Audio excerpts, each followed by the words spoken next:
Magic Johnson used to do back in the day to the side, or just her knowledge of the court during a play. Because we've played ball in the past, doing full court, running back and forth, and I know in the NBA the level's even higher. It's hard to have a good understanding of where everyone is at, where they're positioned. Should she be the focal point of the WNBA though? We're talking about Caitlin Clark. Yeah. I think she's. I mean, she's.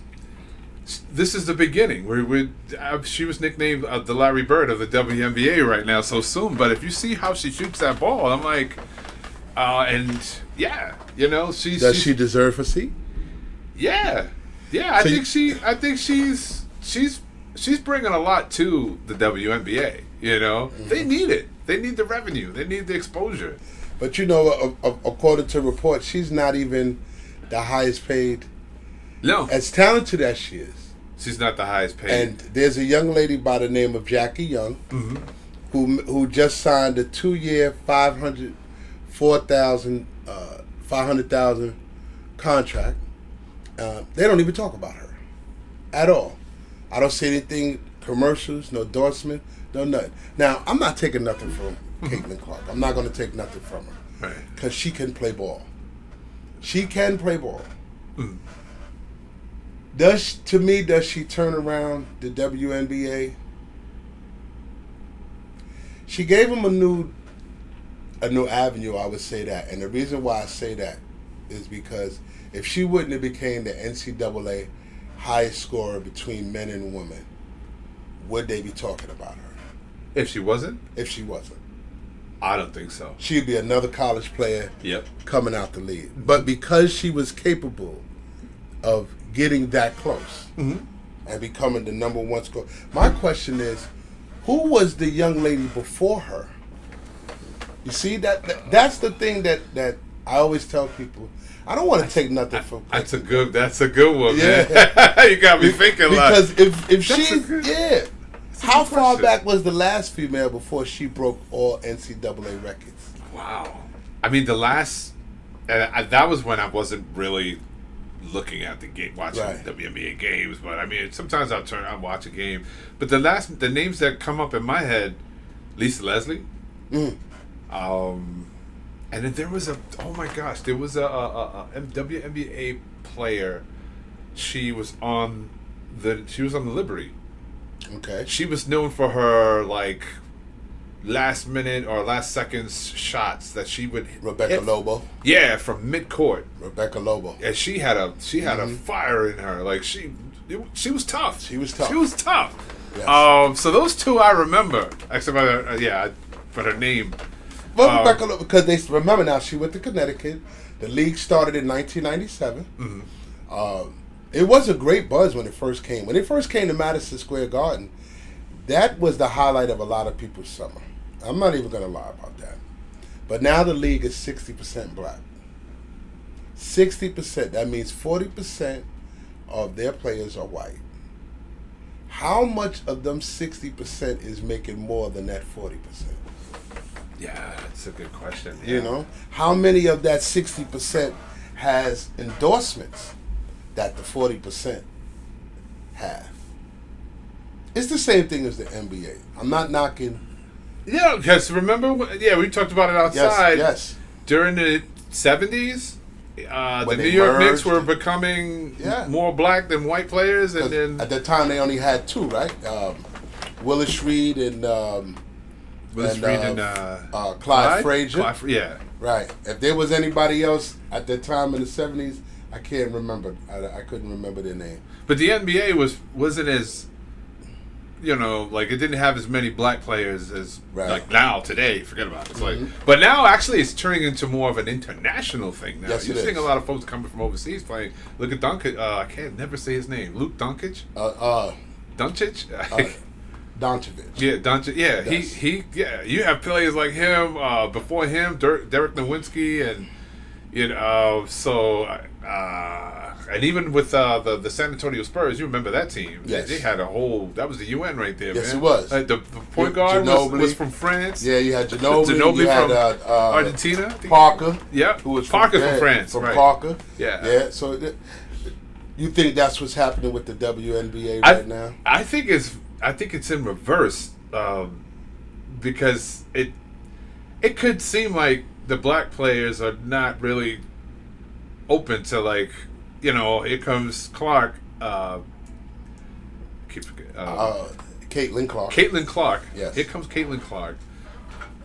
White player from, I believe she played in Iowa. Iowa, right? yes. And now she's, with this terrific shot, but they're not even focusing on that because they're focusing on how much she's making in endorsements, right, and how she's like the highlight of the entire league. Right.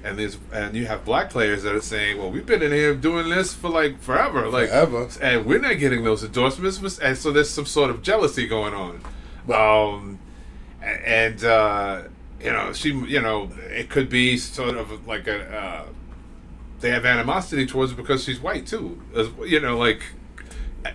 You know what I'm saying? How I'm saying it's in reverse back in the 70s? Yeah, no, I'm listening. The NBA was just like, we having too many, the fans were like, we too many black people playing. We need more white folks. And then, so now it's in reverse with the WNBA. Why are we having this white lady come up in here? You know what I'm saying? It's like, it's like they kind of did put her on a pedestal, because I was saying this one day to somebody that. She's a moneymaker. She was a moneymaker. She's a moneymaker. That's what This is all about money. So it's like, but these players. Before I lose my thought, I compared her to a player when they first started in 1997. There was a young lady who people called the female Michael Jordan. Her name was Cynthia Cooper. She played for the Houston Comets. She had, and if I'm not mistaken, they won the championship like 3 years in a row. What's her number? I can't even think of that number. I think I know you're talking about. She said the reason why she had the number on the jersey is because it has to do with the Book of Psalms. Yeah, something to that effect. We are talking about the same person, though. Yeah, Psalm 23, I think. That's why she picked the number 23. Her name was Cynthia Cooper, one of the baddest. Mm-hmm. And I believe Cynthia Cooper, if she given a chance, she would have been able to play with the men around her time. What I'm saying is, no endorsements. They had some of the best rebounders, and some of the shooting guards. Mm-hmm. They would really bring it to Lisa Leslie and everybody. They were a top contender. Then comes the Liberty. You had women way before her. Forget about them being black. Mm-hmm. There's a young lady right now. She just flooded the WNBA with, I guess, with her greatness, as a lot of people would say. Like you said, she has a great shot. She has a great form. She has great everything. But she's not the first. But she might be the first to get $1 million contract. What does that tell you about the people who are already, the young ladies who are already in the league? No endorsements. They have this thing now that they call the NIL. Do you know what the NIL is? Is that like a likeness, image, something? Okay. And they when they get on Instagram and they're paid for their photos, their appearance, and these girls make millions and millions of dollars off the court than they do on the court. And my question is, why do you give someone of that magnitude, right, or even Ice Cube, right off the top? You're the first one to say that, we don't give our black women or our black ladies an opportunity.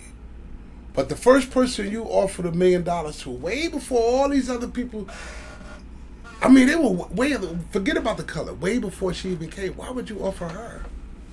Why her? What makes her special? That's what makes me upset. It's not that he offered her the $5 million. Mm. Is that you didn't offer it to nobody else. Well, business is ugly. Business is ugly. It's always about money and but color's secret. Yeah. Yeah. But even economics pretty much, like we said, business is ugly, economics is ugly. if you study the whole course of economics, you'd be disappointed. You'd be like, what? Really? That's what everything's about? And I think now is the time. I think the people in the head office of the WNBA, even the general managers of the franchise, all the franchises are like, okay, this is the moment to like take advantage. Maybe we can get more people in the seats, and I believe their salaries. One of the factors that their salaries are based on is how many people they can get into Madison Square Garden. I agree with that. You know, and the audience right now is growing. It's not it's not as big as the NBA or, you know, but it's growing, and that's what they want. And they were just looking for the right moment. And I think that Caitlin came out of it was time and place, right? This is perfect timing. She's coming out of Iowa with this terrific shot. Let's grab her right now and use this person to fill these seats. And then, of course, you have somebody filling seats, the endorsements follow. They definitely Adidas, whoever, Nike. Hey, you know, this person's spotlight. Let's sell more sneakers to people like her or her fans. You know, I should say like women, women's basketball shoes. If there's such a thing, I know they all play with basketball shoes. You know, so and the reason why it sounds weird because you only hear it from the males, like, you know, Jordan and all these other KD. But she did get a Nike deal. Yeah, she got it. Yeah. And I believe she is a hefty. I think she got like $5 million or something like that from Nike. But my point I'm trying to it's there were women before her. It's like I told somebody they didn't want to take chances on that. That's why. Right. But at that time, they didn't want to take chances on the player or the color. I'm gonna say the player. I'm gonna say the player. It could be color. I mean, there's always disparities in every business when it comes to black and white. We all know that. But here's my thing. I just because she's not one of the highest players in the league, right? And I understand that she comes out, she's bringing everything with her. Everything did follow her. Everybody, social media, everybody followed her. Everybody got on because of what she did. I get it. But here you got this girl, Jackie Young, highest played WNBA player, and you think they would endorse her or they would put her on the forefront, a picture, something. She's your highest paid player. It's like, you know,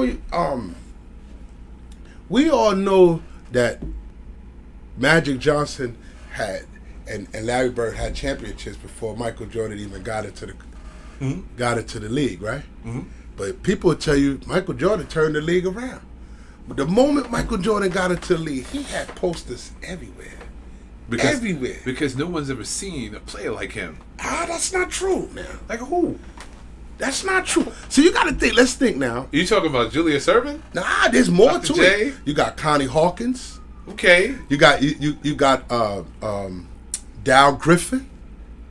Okay. You had a lot of players who could play the Jordan style. Maybe they weren't as successful because the coach didn't let them as loose as it was. Different times, different eras. That's what I'm saying about Caitlin Clark. I agree with the one thing you said, that she came along at the right time. It is the right time for the WNBA to strike.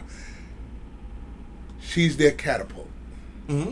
She's going to attract more people. She's setting the bar now. So now you have young players in college, female players, looking at her, but like, oh, I got to shoot better than her. Right. I have to play better than her. Right. I have to pass better than her, get more assists. Right. And then you're going to start seeing now, like, even more talented people come. Not saying that people in the league are not talented at all. You have folks that are there because that's how it was when Michael Jordan came into the league. Right. You still had Magic, you had Clyde Drexler. Yes. You had Hakeem Olajuwon. You had all these people playing. Shaq just came into the league. Sean Kemp and Gary Payton, Jason Kidd. All these people were great guys. You're right. But here comes this one guy that did something that no one's ever seen before. Because he defied gravity? At first, that's what everybody was looking at. Like, this dude could jump. And it was just his skill set in terms of how he knew when to shoot the ball. You know? And then he created this shot, the three-step fade back.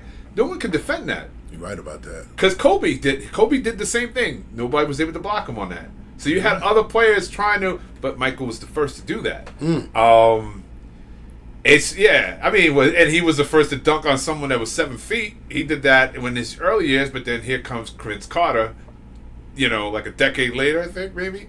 No. Yeah, it was a decade later. Vince Carter was playing in what, the early 2000s? Yeah, with Toronto. Yeah, and he dunked on somebody in the Olympics that was 7 feet. Right.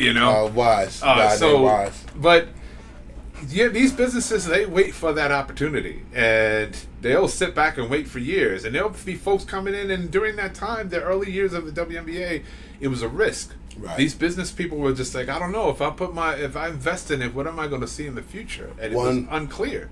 One woman just started a whole trend for the WNBA. And I'm not saying she doesn't deserve it. I'm only making the argument because I feel bad for the players who put in just as much work as she did. Mm-hmm. Now, they might not have the jump shot. They may not have the passing skills. They may not have the color. But they have the time on the court. They have the effort, just like she do. Most of these players are going to make their money off the court.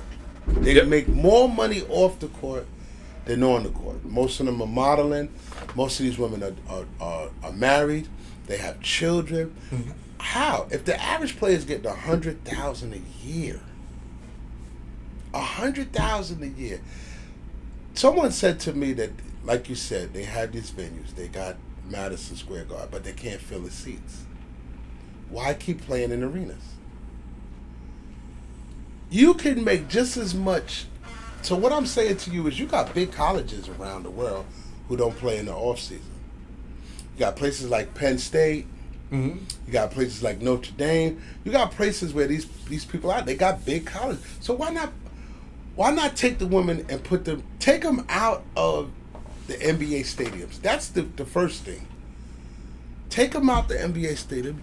You're not going to build them their own stadium. You're not going to give them that. Yeah, that'll be too much money. That's too much. Yeah.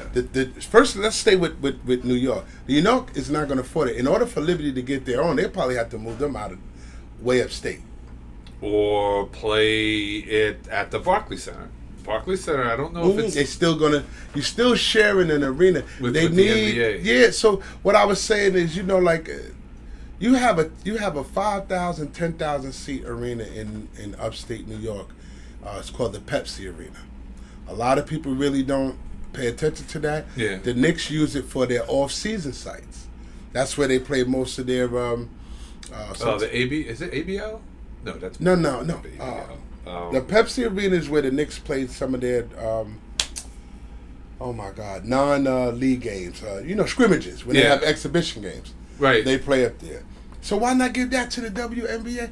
If you turn that Pepsi Arena into a WNBA arena, imagine what you would get being in the center of gravity of New York State. Imagine all the young kids up there who can't make it down there. People have a better chance of coming from down here up there, driving up to see the game, driving 2 to 3 hours than the person driving 2 to 3 hours down into the city.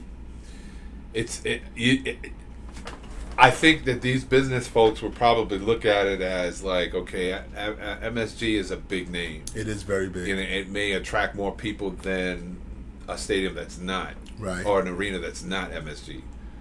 So they're just thinking of the name itself, and that's going to bring more dollars to the business. To the business. But you're right. Yeah, absolutely. Because look what happened in the past with the Brooklyn Dodgers. The reason why they're in California is because Robert Moses said, no, we're not going to build a baseball stadium where the Barclays Center is right now. Right. But, so what we can do is, if you want, that's what Robert Moses was saying. You know where Shea Stadium used to be? Yes. That's exactly what he pointed there. He said, build it in Queens. But then you have folks that live in Brooklyn that was like, nah, we can't make it out there like that. You know what I'm saying? It's like we're right close to the subways, because the Brooklyn fans were, for the Dodgers at the time, were blue collar workers. Yes, they were all city. They were all like, yes. So they would eat. I believe they played at Emmett's Field. Yes. So Emmett's Field was right there. Everybody can go there. Everyone can. Dodger It's Stadium easy was to get big to. though. Yeah, Dodger Stadium in California. Yeah, Oh, absolutely. yeah. Yes. But they have the space, and it's a different. That's a different world out there. Here, Robin Moses was just like, nah, we take that out there. So that's when and it was about money. It was really about money. But here's the thing, because he was just like, I could build more. I could have the what's it, LIRR railroad station there right underneath. Right. But to me, he tried to do what MSG did. He tried to do in Brooklyn. That's my opinion. He tried to put his stadium on top of his main, so you keep the crowd out of the street and in the building. Come straight up, easy to leave. I don't know. I know the city folks were like, not the city folks. I forgot what was the argument, but that was a part of the argument. But the main reason why he did not want to build a stadium right there. But now we have the Barclays Center for the Brooklyn Dodgers, for the Brooklyn Nets. But the reason why I would say that is because I don't think a WNBA team is ever going to have to reach their potential playing inside a stadium where men play too. You're right about that, but I don't know. Maybe it's just me. I'm beginning to see a little change in that. Okay. Because look what happened in our last All-Star weekend. Okay. You had Steph Curry against Caitlin. Right, and they were shooting. Yeah. Yes. So now and then there was the WNBA. The All-Star weekend before that, in 2023. You were seeing like because I think on Saturday they have these exhibitions, right. And you had female players and male players on the same court. And it was, how did it look? It was like a 3-on-3 or something like that.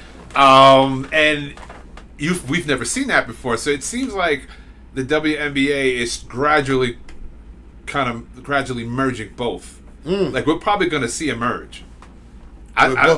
So do you think the Liberty at one point are going to mix around with the Knicks at one point? I think they can. As far as? I think female players could play just as well as male players. One game a season?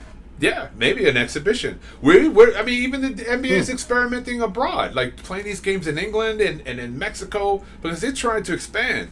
We only have one international team, which I believe is Canada, which is Toronto. Right. So the NBA is really trying to expand. So is the NFL. They're trying to do the same thing. Yes, they are. But they've been doing that already. I think the NFL was the first team to play over in Europe, or because they started the USFL league. So I get that. Recently, the WNBA tried to do their own 3-on-3. They're trying to start their own summer league and stuff. They got kicked out of a high school that they was playing in. What? Because of the behavior of some of the women. I guess somebody was recording. A little graphic, not too much. But do things like that take away from a woman player? And let me just give you an example of what I'm saying. An NBA player can do a commercial where he can do a commercial with no shirt. He can do an Old Spice commercial with no shirt. A WNBA woman can't do those type of commercials. No. And I realized that when I saw certain things. So I'm saying to you, when you allow these WNBA players to venture off and they enter these high schools in order to, I guess they bring because they rent the high schools out. I don't know if the money goes to the school or how the money goes or where it goes or who does what. I didn't get that far. But what I'm saying to you is, why do they give them such a hard time to develop their own? Now, this goes right into the point where Ice Cube offered Miss Clark that $5 million to play. WNBA turns right back around and tries to start their own league and use local high schools to do it. I said colleges, but they started using local high schools. Right. I think that's where they made their mistake. Some of these high schools still have certain criteria that you can't do. You use a college, more adult atmosphere. That's my opinion. You know, That and makes sense. Yeah. yeah, but the things that they show the WNBA, so you know, like a woman is a woman. She can't be as loose as a man. Nope. Do videos like that hurt the program? Do they hurt the WNBA when you have they wear these type of shorts practicing and things like that? Things that you would normally see with men, or certain tank tops, or they can't do that. I mean, is anything being exposed? Like Yeah, the it was a lot. It was a lot exposed. It was a lot exposed, and I think the high school got upset because a lot of it, the video was leaked. A little bit of decent exposure. Yeah. I mean, you know, out of fairness between male and female, yeah, there are things that male, like the whole thing without the shirt being on, yeah, men can do that, but women can't. Right. Is there an explanation about that? I haven't seen one in terms of like, why is that the case? You know, is that why can't? But I mean, we all know that a woman can't walk down the street without a shirt on. Right, right. I mean, there's always going to be like. But it's the commercials that they. So you know, let's think. Like, how many WNBA commercials do you see in the course of a day? You would necessarily have to watch a certain channel. The only one I've seen is the Gatorade commercial with Michael Jordan. You see what you I hear mean? his voice, but that was AI with at the end. I mean, it was his actual voice, but at the end you see it's an AI image of his young self. But he's narrating the commercial, and you see all these players that just entering into these different leagues. Like, you know, they even showed the Josh Allen for the Buffalo Bills in the commercial. But the first person you see is Caitlin. You know, and then they show another WNBA player. She's known for her. They show her laying it up and shooting. Then you see this young football player, but yeah, that's the only one I've seen with the WNBA players. See, you can't if you don't. I learned one thing, even with me with the podcast, and if you don't advertise right, no one's going to pay attention. Yep. Now the WNBA right now, they got everybody's attention. What are you going to do? What are you going to do right now? Right now, this summer is going to be the WNBA summer because a lot of, even myself, I'm taking my daughters to games. Yeah, I know. Right off the bat. Well, she wasn't. They didn't put her on the list, but then, and I don't know the entire story, but the player that was arrested in Russia, I keep forgetting her name too. Grina, she for some reason is not going. She's not going to play now for the Olympics, and so Caitlin was put in her place. I wouldn't either. For her time that she spent in Russia, I think bad experience for her. Mm-hmm. Yeah, I kind of saw I kind of thought about that. I was like, she's probably dealing with a lot of trauma from that. And that's good that we could able to talk about that, even though it's off. But I want to elaborate on something with that a little bit. You know, you have a black woman who's almost 7 feet tall inside of a Russian prison. They made her cut her hair. I'm pretty sure they put her in because she was tall. They probably try to make her do a lot of man things or whatever you say, however you put it. She was messed up. Yeah. And when she came back, first thing they wanted her to do was play. You have to play, you have to play, you have to play, you have to play. Through all that trauma, she went to a Russian gulag. You know, Russia is known to have the most dangerous and just the worst prisons in the world. It's Russia, you know, and they sent her to one of those penal colonies. I'm quite sure. First of all, there was a lot going against her. She's American. Well, first she's black. That's the first thing they identify. She's American, and she's gay. Right. So, and they have zero tolerance for the LGBTQ. You go out there and you're gay, you have no rights. They can kill you on the spot and push you to the side. That's my next question. Do you think because of the LGBTQ? LGBTQ? Yeah, they got a lot of. They took all the letters. Do you think that they're the reason too why the WNBA is starting to take off too? Because a lot of them are starting to show up. A lot of them are starting to come out. Not that it bothers me. I don't really care. Right. It's still a women's league. Now, my question to you is it fair for a transgender? And she's trans, right? I'm not sure. Is she okay, this was the correct term. Somebody told me no. But I'm not really. I'm not really sure. I'm going to be honest. I know she's got to be taking testosterone injections because her voice. You hear her talk, she sounds like a man. I assume that whatever would happen, everybody's okay with it. I got. No one said anything about it. Nobody said anything about it. You can't speak on it. You can't speak. That's my point. You can't say nothing about. You can't. What did Dave Chappelle say? You can't say nothing. You can't say nothing. What happens if this community starts to follow the WNBA? Oh, their revenue's that's going to change.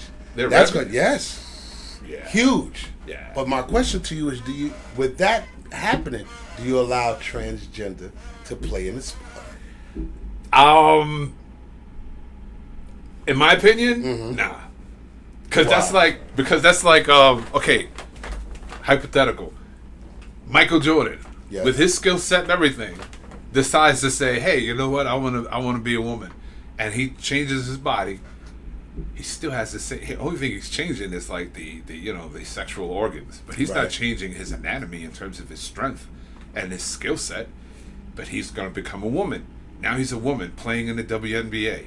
He's going to be the most. They will consider him the most dominant out of everybody because not only his skill set, he's a man. Men are. But genetically stronger. I know, but if you hide that, then you have to necessarily tell the homosexuals of the league that you can't play here. Because you gotta think about it. It'll be unfair though, man. It would be so unfair. I mean, it's like LeBron James. Man, LeBron James is like, yo, I want to be a woman, and then he changes up as but if he takes the so here's I had to think about that because I did a show about that one time and it didn't go well. A lot of people do not like people to talk about that certain community, and I get it and I understand. But reality is a reality check because if you're out there. And you taking your daughter because let's understand the WNBA is going to attract a lot of little girls now. Mm-hmm. You got fathers who are taking it. If you're watching a transgender, does that affect your child? What if that transgender becomes your child's favorite player? I think that in that situation, a conversation needs to take place with that child as a parent. Mm-hmm. And that's pretty much what all parents should do. In my opinion, it's like whatever that child is seeing or witnessing, there needs to be an explanation. Don't let that kid watch it and try to figure that out for him and herself. Wow, you have to sit there. It's a teaching moment, that's a part of raising a child. If you're doing that from day one, it won't be hard because that kid already is accustomed to having explanations. You're right, but. If you decide to talk to that kid now at a later age, maybe 12 years old, 13, where they're in that transitional period of change, that's when it's going to be hard. You know what? Because now you're competing with social media. Right. And social media is powerful. I'm going to have to agree with you because you know what? I witnessed that on the bus. Mm-hmm. I witnessed that on the bus. I was riding the bus home, or was I going? I don't know. Wherever I was riding the bus.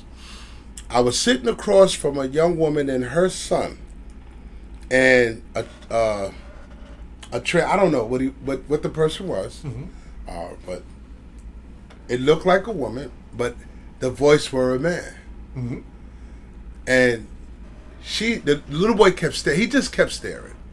He kept staring. The way the person was dressed, the color hair, the person was dressed like, but he kept staring because the voice didn't match the body. Mm-hmm. So he was trying to process it. He was trying to, and he said, "Mommy, what's wrong with her voice? Can you give her something for her voice?" And the bus at that point in that section, they were just like, "Oh my God!" Everybody put their head down, but it was the transgender who said, "May I address that if it's okay, ma'am?" And she said to the transgender, "If you're kind, if you're going to be kind," the kid had to be maybe 9, 10. So I'm pretty sure he had an understanding of what he was seeing. He just didn't have an understanding of what he was hearing. And I think you were right. He had to process it. But I have to give this transgender a whole lot of respect He leaned over to the kid and he said, young man, in this world, you have an opportunity to make choices. Something to that effect. And he said, although I made a choice that a lot of people don't agree with, I am happy with it. And yes, if you do have the candy for my throat, I would love to take it if it's okay for your mom. You had to see the little boy's face. The little boy lit up because it was one of those things where you, and I don't say lit up like, oh, mommy. No, he lit up because he understood. Mm-hmm. He looked over after all of that. They was having a conversation and Trans sat down. But as the bus went on and the ride went on, he went on to say, Mommy, I could be anything I want to be. I'm not sure if being a transgender is what anybody would want their child to be. But what I'm saying, when you have these young ladies who show up at these WNBA games and they got to sign autographs and they got to do all of that, can that become confusing? Yeah. I mean, yeah. Do you hide it? No, you shouldn't hide anything. You know, if this is what you want to do, this is what you're doing, you know? Or else you'll be lying to everybody. Right. You're being dishonest with yourself and being dishonest with the people around you. It's just, yeah, that's one of the most complicated or the most challenging things to understand in society. In society or sports? It's sports, society. I'm going to give you a better one. So as a WNBA player, you know, I say a good percentage of them are lesbians. Right. And it really doesn't bother a lot of people. No. But a lesbian lover can show up to her games with her lesbian lover, right? Yeah. It right? is openly accepted. Openly accepted. But if a dude tried to do you know where I'm going. Woo, in the NFL, he's got to hide. NFL, NBA. NBA. Can a gay basketball player bring his gay lover to the game? There's no law against it. If you watch some of the WNBA games and they finish their games and they go off to meet they always kiss their significant other. Mm-hmm. If they have a significant, they kiss a significant. Can a man do that on TV? It's already happening. You see commercials with men kissing each other, but so not in sports. But not in sports. But not in sports. I guarantee you that it's gonna happen because of this whole diversity, equity, inclusion. Pretty much, that's gonna happen. It's gonna get to a time when that's gonna happen. We might see it this year. But that's definitely gonna happen. Where you see a man kissing a man on national TV after a game. Yeah. Don't think it'll happen. No. I guarantee you that if that happened, that team, I don't think they want to face that embarrassment. But what can they do about it now? There's nothing that can be done about that. You can't be like, you can't do that because then you're gonna have protests. It's gonna backlash, and it is gonna affect the revenue of. That's what these business owners are. That's all they care about is reputation. As soon as you say something bad about someone who is Jewish, or say something bad about someone who is black, or someone who is gay, you say something negative. That's what. Don't watch their games. Let's boycott them. You know, they can't afford that. So if that were to happen, they're not going to get backlash. I think inside the locker room there are some things that's going to be said, but you know how that is. There's some guys that are just straight up just testosterone, and you know, and they'll say their say, you know, and they know that they can't say it in public, but then it'll leak out because look what happened to the coach for the Raiders. Right. What's his name? Right. He said he was calling his players niggers. Right. And it was I can't think. I was coming to that too because he was a Super Bowl. He won the Super Bowl for the Raiders, and then he won a Super Bowl for Tampa Bay Buccaneers. I can't. Kruger. John. John. Oh, he looks like Chucky. Yeah, little guy. He's a little guy. John Kruger. I think his name was Kruger. Something to that effect. So, but that's my next thing too, though, because my thing is the image of a child, and what they see is everything. Mm-hmm. You know what I mean? If you on court, you watching your favorite player, man or woman, and when they come off the court, and their significant other is the same thing, that's confusing. Because what if you his favorite player? Yeah. Should that make a difference? If going up to an autograph, should he? You know, but you got to understand, most fathers don't. They be like, most mothers be like, look, we don't. Yeah. So I'm just saying that might hurt the child because there's no place for transgenders. There's no place for them to play. There's no place to go. Like, do they need their own league? There's enough of them. They might. It can happen. It can happen. It's and it has nothing to do with the choice that they made. It really has to do with fairness.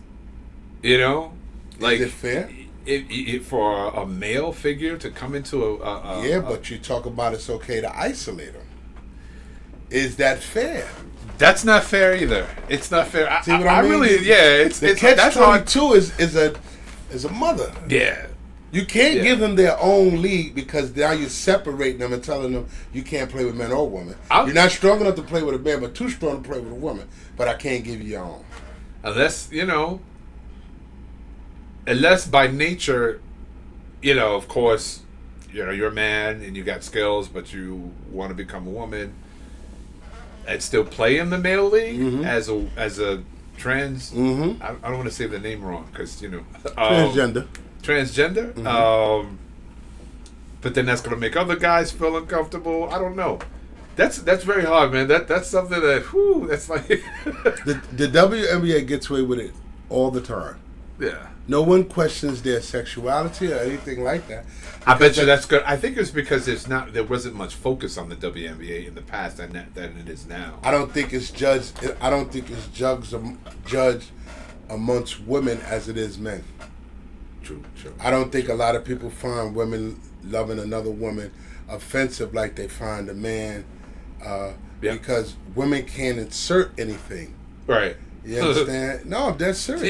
Yeah, I get you. You know what I'm saying? I don't mean to put it in a graphic way, but women can't insert each other without using some type of that what man does, that's natural.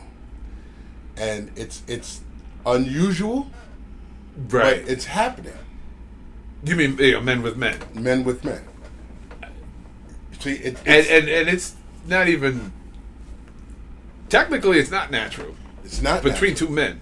But it's not even wrong with either. women. Well, even with women, it's because scientifically, who said it's wrong? Society. You have society. You have medical professionals that's saying if like the whole thing with the whole rectum penetration thing, which is very bad for. There's so many things that come about that. That. So and it's just not. It's not. You're not designed that way. Women are not designed that way in terms of, if there is the natural order of things is pretty much, a man and a woman having intercourse, and then of course with the procreation and all that kind of stuff. So so scientifically, or I say biologically, it's unusual. It is unusual. And even in the scripture, it's said. Some of the prophets, the apostles, Apostle Paul even said it unnatural relations, which was it pretty much means what was said in the past when God laid down the law to the people of Israel. Men should not sleep with men, women should not, all that kind of stuff. So it's not really it's that's why it's very challenging when it comes to trying to explain to a kid, hey, without being offensive. I'm telling you, if you take a kid to a WNBA game. She watches her favorite player go to work, do his thing. Next thing you know, they're kissing each other, and she's like, "Yo, what's that about? What is that about?" Yeah, because my mommy don't kiss another woman. My mommy kisses my daddy. Why are you kissing two women? And it's right there. It's up to the parents or what that person did on the bus.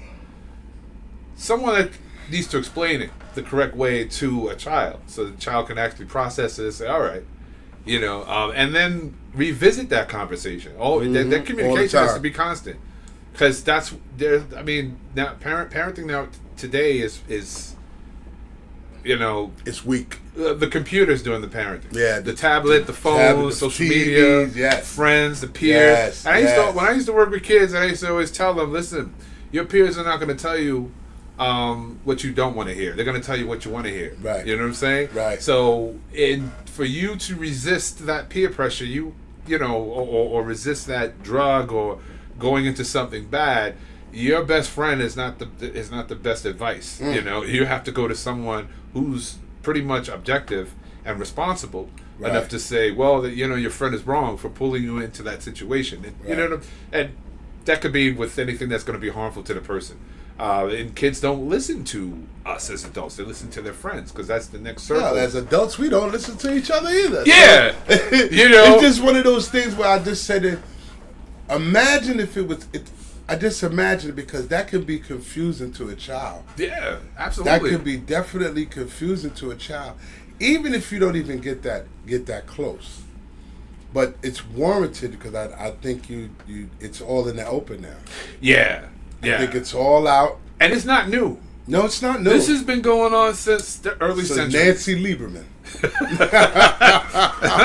And people that go, who's Nancy Lieberman? Look up Nancy Lieberman and they will know exactly how all of this, all of this it's not new. Right. But the problem is now it has a stage. Mm-hmm. And as a person who is part of the audience, it's either I'm going to buy a ticket or I'm not. Right. Because that's the bottom line. And I'm not going to lie. I'm excited myself that the WNBA is getting can I say revision? Yeah. I'll say revision. I'm just not happy that they started it by using Caitlin Clark. And I want to just say, I'm not saying that because she's white. Mm-hmm. I'm saying that because this league started in 1997. All these years, you're talking about 20 years, and you still got players making $100,000 as a base salary. Yeah. That makes no sense. No, not at all. And you paying all these male players. Right. How much? Right. How much is LeBron's contract? Right. And some of these WNBA teams do better than the men's team and win championships. And men, I never understood that either. I never understood that. How you sit there, you pay a guy $14-15 million for 3 years, don't win a ring at all, but you got the other side of your female side of your basketball team who done won 2 in a row. And you don't even get them $1 million bonus. That's just... You see what I'm saying? And that's happening across the scale, though. Yes. In any organization or, and it's unfortunate. It's unfair. I believe it's going to change one day. But women have always been come on, there was a time when women couldn't even have credit cards. Right. They couldn't buy a home. They couldn't do anything. Retailers wouldn't sell it to a woman. Right. And that same type of treatment is happening right now. You can see it in the WNBA. Mm-hmm. It's like, really? You're going to pay this guy like $35 million and you're going to pay this person $110,000? Right. I don't get that. And you're playing the same sport. And the person who owns the when they play at the same stadium, they own both teams, right? I don't know. So I'm the New York Knicks owning the Liberty. Does Dolan own the Liberty? Or does his daughter? Know. I mean, it's for them to play there. They got to have some type of They got to be some type of partnership or something. Yeah.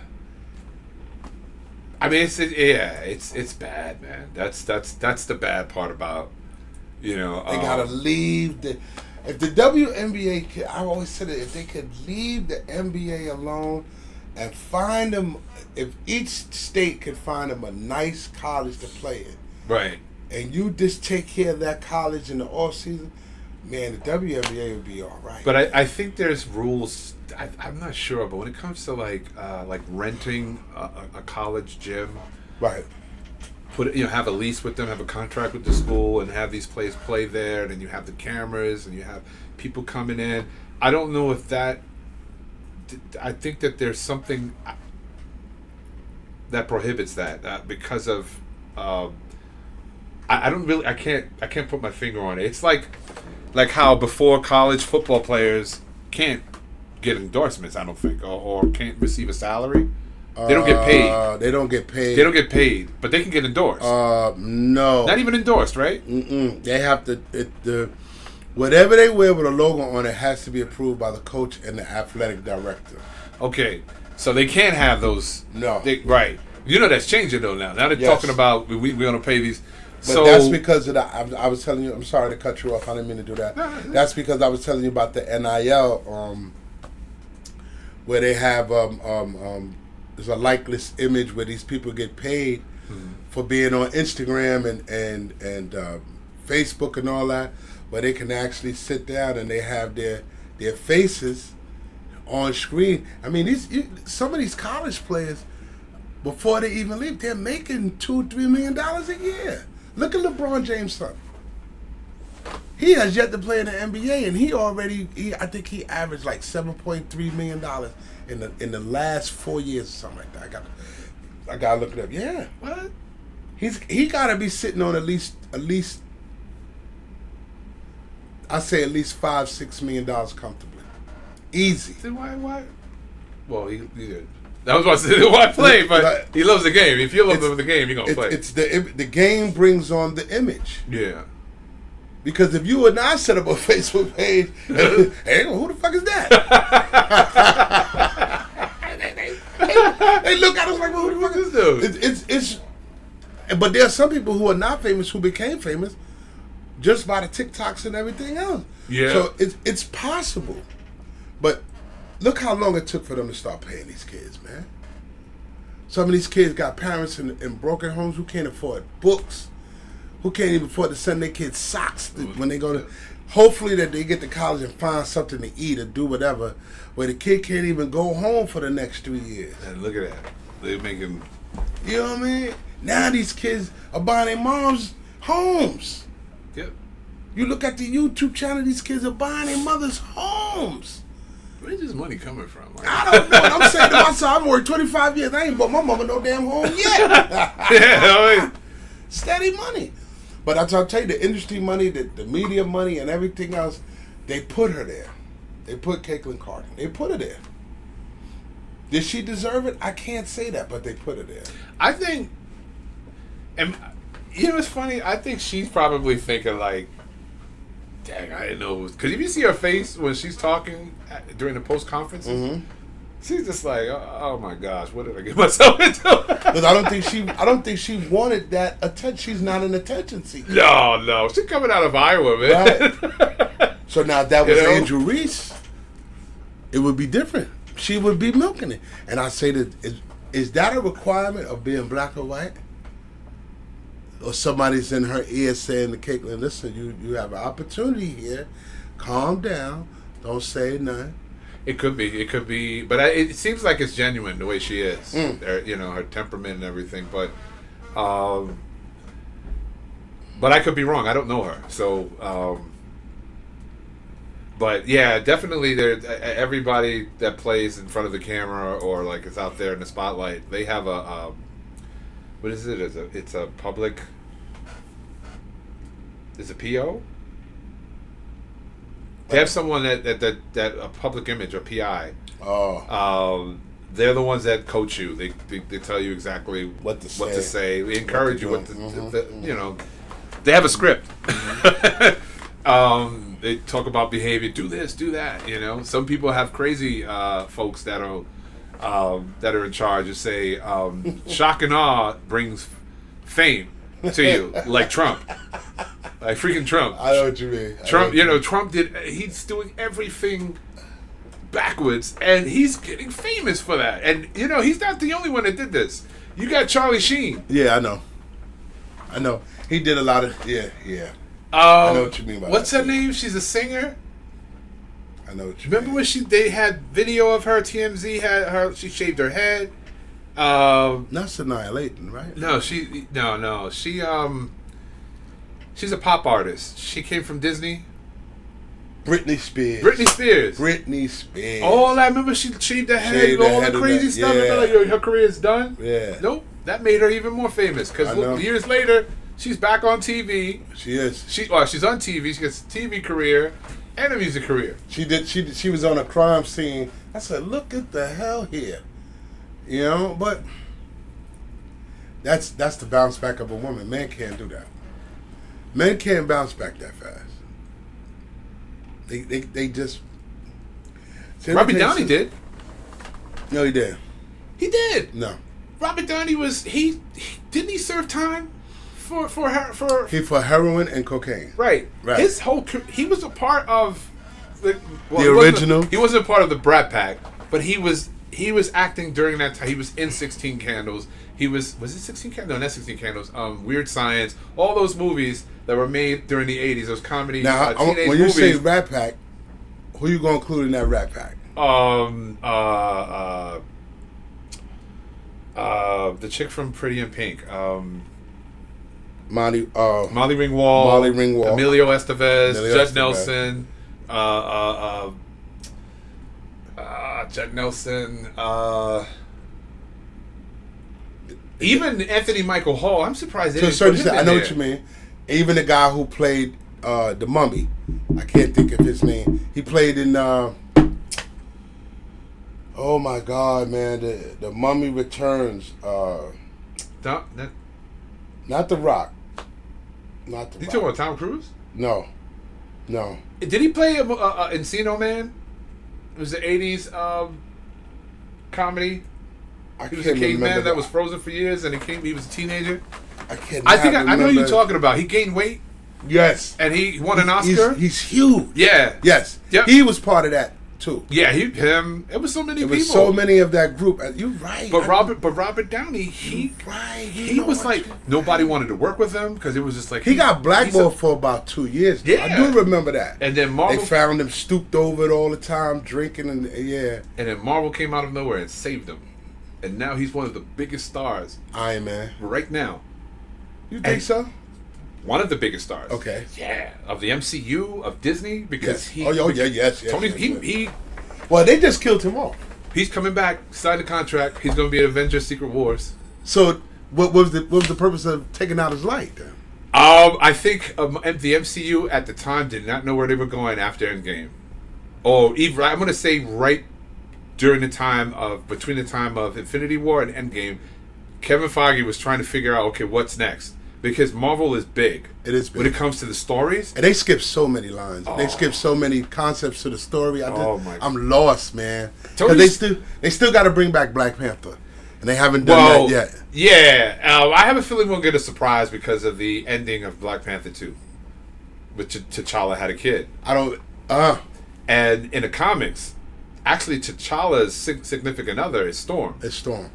Right. And she's in the X-Men. I thought about that too. When all these movies were coming out, Disney didn't have a contract with. They didn't buy Fox yet. But they can't. Even if they tell her side of the story, they can't tell it. They don't have the rights to that. What, Storm? Marvel. They don't have whose side of the story? To Storm's. Do they? They can now because they bought the X-Men. That's why X-Men animated series 1997.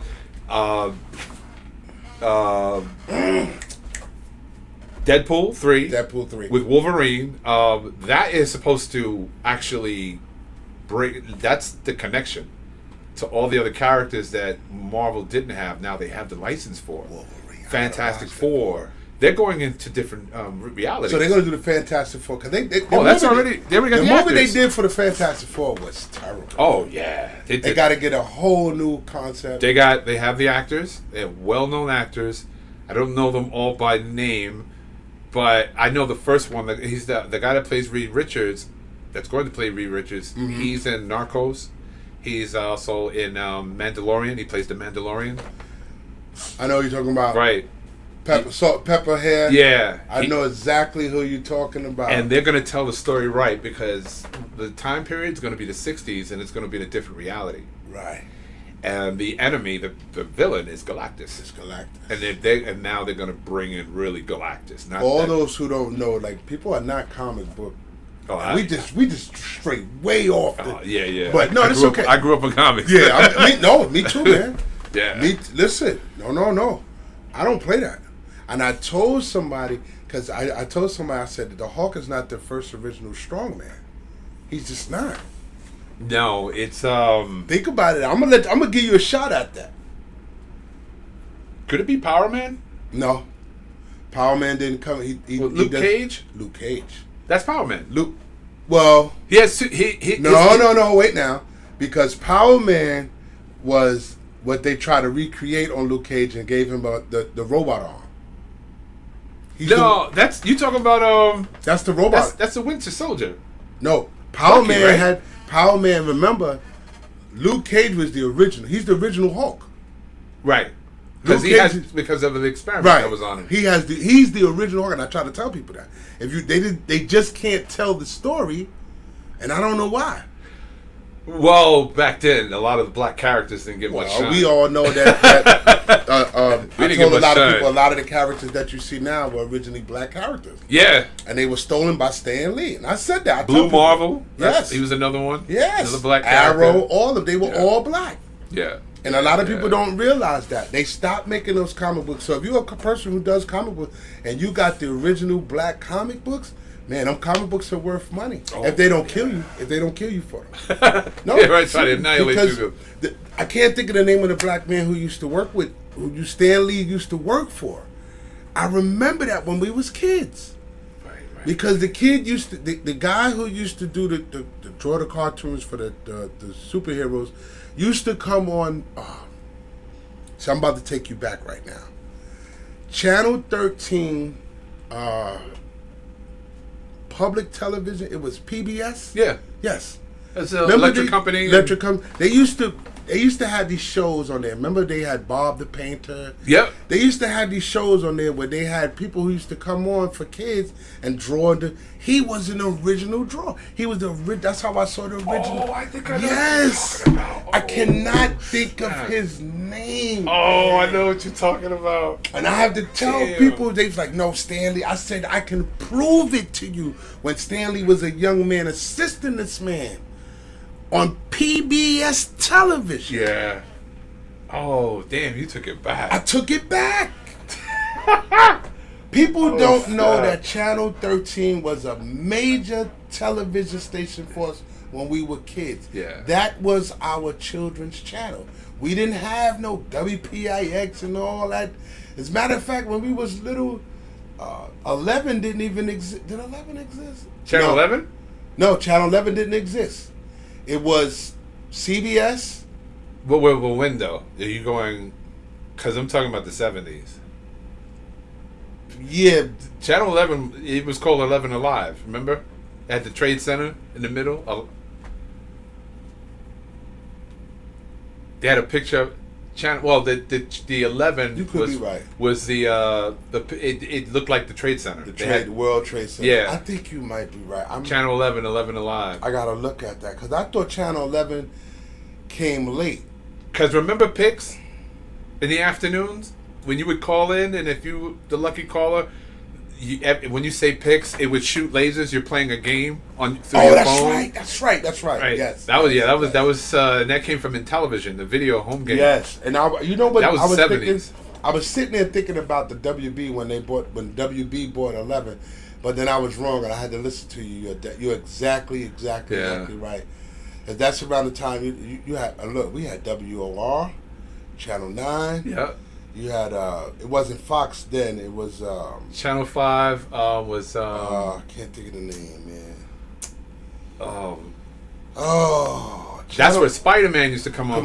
Channel 5. Him and Superman. Yeah, Superman. And the excuse me, and the martial arts movies. Oh yeah, the 3 o'clock. The 3 o'clock on Saturdays. Oh my goodness. And nobody would miss those. Nah. And you knew which ones was Bruce Lee, because you would have that, I think it's an I and an R that would come up on the screen like, oh, this is a Bruce Lee flick. Well, watch this bad boy. So, like I told somebody, if we had cameras the way these young people have cameras now, a lot of us would be famous. Mm-hmm. A lot of us would be famous just on image and likeness alone. A lot of us would be famous. And it's sad that these children today, they have every aspect, from the WNBA to the NBA to football to soccer, which is making it a hell of a comeback in the United States. Soccer's making a hell of a comeback. Kids all over the park. They even started building soccer parks now. Mm-hmm. So soccer's coming back. Hockey's on its way back. Mm-hmm. Tennis, anything, even handball. They bringing back the handball courts in the Bronx.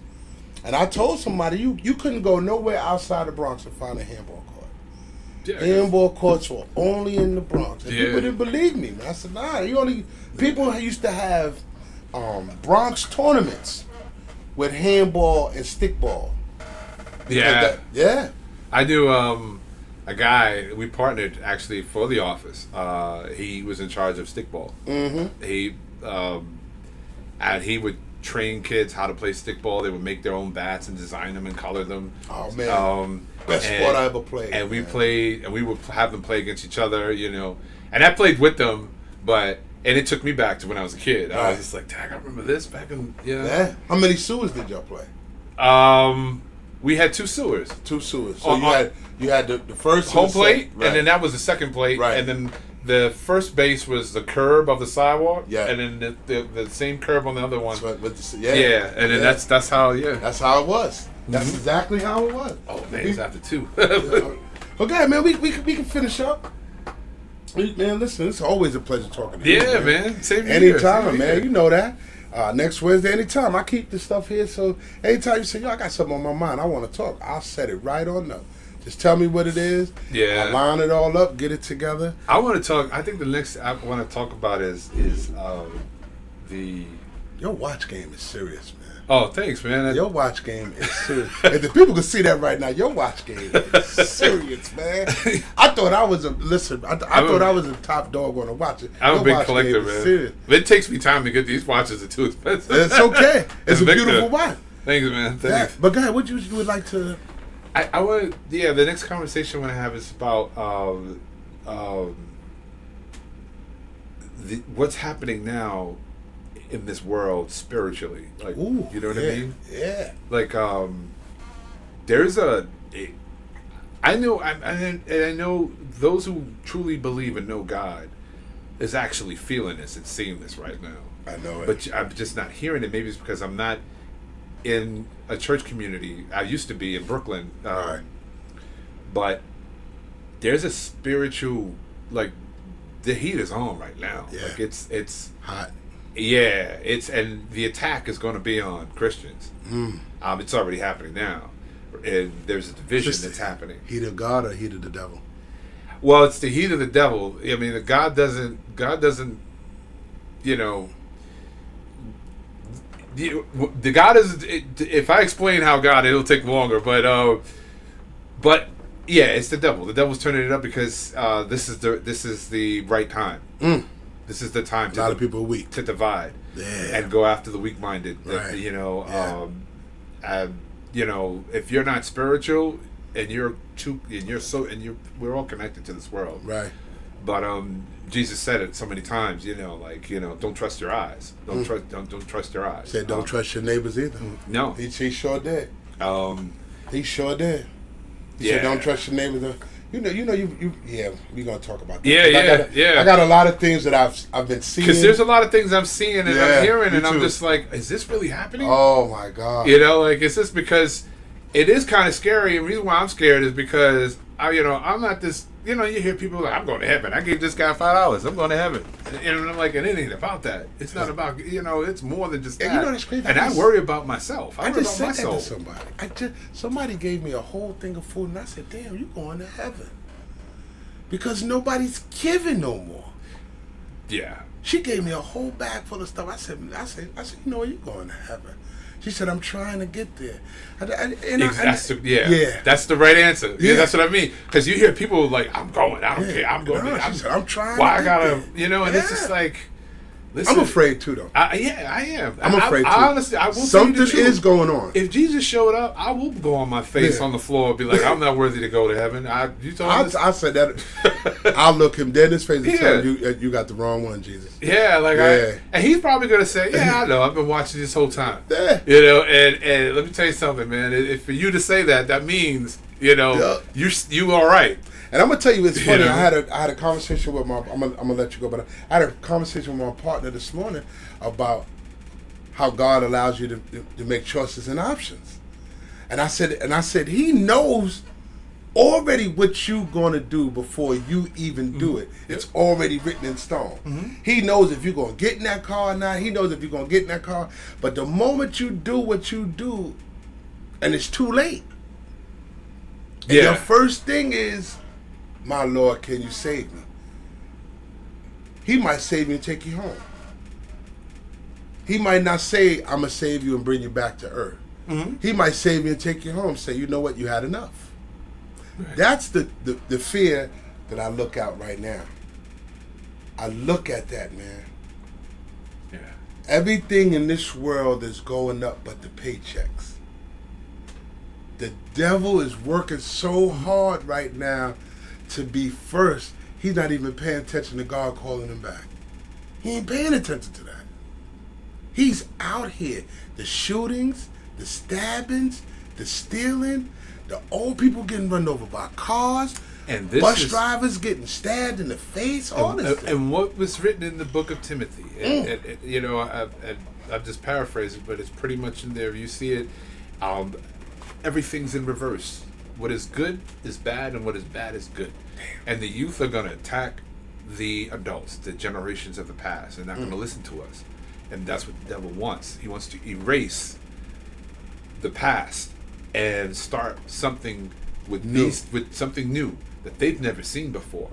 And they're going to think that's, and they, you know, we should always learn from the past. That's how Jewish people teach us, you know. No, you're right. That's the Jewish teachings, that's Islamic teachings. You're right, though. You know, you have to remember your past. You know, forgive, but know your past so you don't repeat what happened. Right. And that's pretty much what's happening right now, is that the devil's eliminating history so that... Do you think that makes them successful? Not to cut you off, I'm sorry. By them constantly teaching the past, does that make them successful beings? Yes. Yes. Because they'll learn about our struggle as black men, or as people, period, or as Christians. Is that something our culture doesn't do, right? We don't do it enough. There's some. I mean, unless we're South. Yeah. I mean, we have to. We should. I mean, I said at one time, and then yeah. Come on. But it was one time I told these kids in the class. I said, listen, and these were gang members. These were most of the class were gang members. So so I told them, I said, listen, as a black man, I gotta be afraid to go through Eden Wall projects. Because it's Bloods, right? And he was like, yeah. So I got to worry about who's in this Bloods right now. They look like you and me, right? Yeah, black people. So I got to be afraid to be killed by another black man? When in the past, when my father was growing up, he had to be afraid of folks walking around with white sheets. Right. You know, he had to go across the street when a white person comes his way. He had to go into the diner in the back, not in the front. Right. You know, he couldn't swim in a swimming pool because he was black. So, and you know, of course, he had to be mindful of the police, because the police at the time were pretty much like, we're going to get rid of these black people too. Right. So, now it's in reverse. They don't got to do that anymore, because now we're killing each other. Time has changed. And we haven't evolved. We dissolved. So, and after I told them this, that class was quiet. They were looking at me like, some kids was like, get out of here. You mean to tell me, like, if you can't walk into a store and buy? I said, no. Not in those days. That's just, so now we can do that. But now we got to be afraid of each other. I can't go to the mall because I know there's some of you waiting to go get somebody else that's in another game. Right. Right? Right. And you guys are going to start shooting. And guess what? The unintended target's going to get hit. Always. A child, someone's grandmother. It's like the passenger in the car who's not even pushing the gas. He's always the first one to go. You're right. It's always the innocent. Yeah, man. Yeah, we're gonna talk about that. I would love to. My brother, always a pleasure, man. Yeah, man. Yeah. Man, we're gonna make each other stars. Nah, man. But it's true, man. It's true. No, man. It's definitely true, man. Appreciate you, man. All right, man. See you next week. All right now. I feel like I always leave stuff, but I think my phone. Thank you, brother. All right. Hey. Let's see what